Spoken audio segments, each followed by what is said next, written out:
This is Enterprise and Investigative Journalism. I'm Gary Gupton, and this week, as we keep moving through our textbook, Investigative Journalism, we're going to be moving into Chapter 5, and it deals with investigating those who guard the public. And there's one section of the book I want you to pay particular attention to, and it talks about hostile interviews.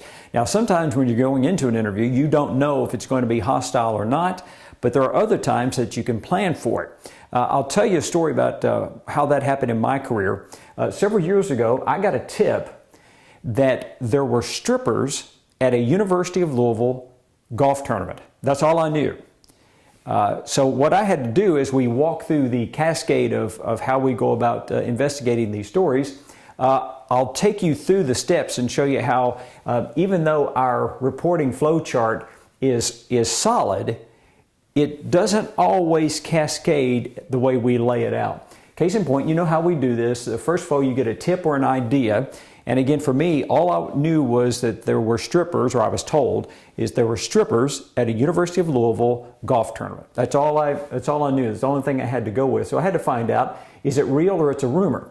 So typically, we talk about going and getting the official response. I knew that wouldn't work because I didn't want to tip off anybody I was working on this story. So we really couldn't go in our traditional track of talking with those folks, getting the official response, and then reporting that story.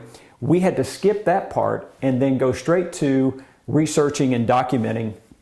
And as we're walking through this, instead of this being a point-by-point cascade, these parts, research, interviews with victim experts, survey of similars, surveillance of subject, all those is kind of melded together in not very clearly defined lines. So as we started reporting the story, and reporting means gathering the facts, not presenting the story, but as we were reporting the story, I talked to people in the police department because I knew that most likely there were off-duty police officers providing security. So I tracked down that issue, in fact got from a very high police source that in fact that I was onto something here. And then talked with people who are involved at the University of Louisville as boosters, some employees, and slowly this picture started coming together of what happened. But I still needed some evidence. And again, this took months to put together, probably at least 6 months. We worked on this off and on, not exclusively what I was working on, obviously, but I was constantly, I would reach out to sources and just let them know what I was working on if I felt like I could share it with them and get some information back. And slowly this picture started coming together of what had happened. And the key point of it was I knew what was happening or what had happened. What I had to figure out is I needed one piece of evidence. And as I was working my sources, I actually got a fax at the TV station, and it included a photograph of two women shirtless wearing University of Louisville hats, caps. And I knew then that I had the one piece of evidence that would tie this whole thing together. I now had a documentation, if you will, that this really did happen. It was more than just hearsay. So armed with that, I was now able to take my summary of findings and do some of the more traditional interviews, if you will, official response and follow-up interviews. This is where I knew I was about to get into a hostile interview. And so the subject of this investigative story turned out to be the University of Louisville's head football coach. And so on the day before, the team was to play Memphis in what turned out to be his final game, Ron Cooper's final game as the Louisville head football coach. Before they departed for away trips, they would have a press conference where they invite the media in and the coach would give his last day remarks, if you will, before the game. And so before the press conference started, I went to Ron Cooper and said, when this is over, when this press conference is over, I'd like to have a private interview with you. Well, he consented to doing that. So after the larger press conference was over, everybody left, and the coach and I, standing in the room in which this photograph was taken, I started laying out the facts that we had reported. And at first, he denied it.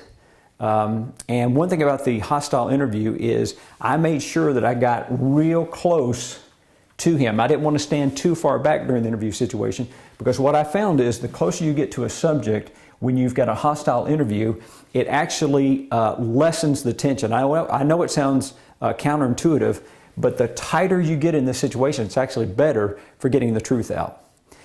And as I presented these facts, at first he denied it, But then I reached inside my jacket pocket and I pulled out this photograph and I showed it to him.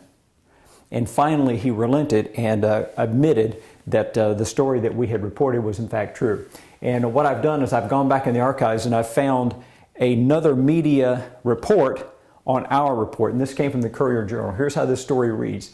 Louisville football coach Ron Cooper is embroiled in a controversy over whether he had strippers at a golf outing. WHS reported on Friday that boosters and unidentified sources close to the program admitted there were strippers at Cooper's golf outings in 1996 and 97. The women allegedly were escorted around the golf course and exposed body parts to many of the participating players. When confronted with the accusations and a photo of two bare-chested women on Friday, Cooper at first denied he had any knowledge of the women at any of the University of Louisville alumni football golf tournaments. Now that's critical, and that's where you have to be prepared in a hostile interview. I knew he would deny it, and I didn't want to start the interview with the damning piece of evidence. I wanted to give him a chance to come clean, if you will. And then when he didn't, because I'd had my facts and I knew the story dead to rights as to what happened, when I presented that piece of evidence in this interview, it changed everything. But just moments later, Cooper admitted to the reporter off camera that there were strippers at a 1996 outing called the U of L football outing, but vigorously denied the women returned in 1997. So that gives you an idea of how reporting works. It did not follow our typical flow chart, a reporting flow chart, but because I'd done my research and I knew the story, I was ready for the hostile interview. So this week your assignments are read chapter 5. Your writing assignment is reporters never finish doing their homework, and pay close attention to the segment on hostile interviews. And we'll see you back here next week on Enterprise and Investigative Journalism.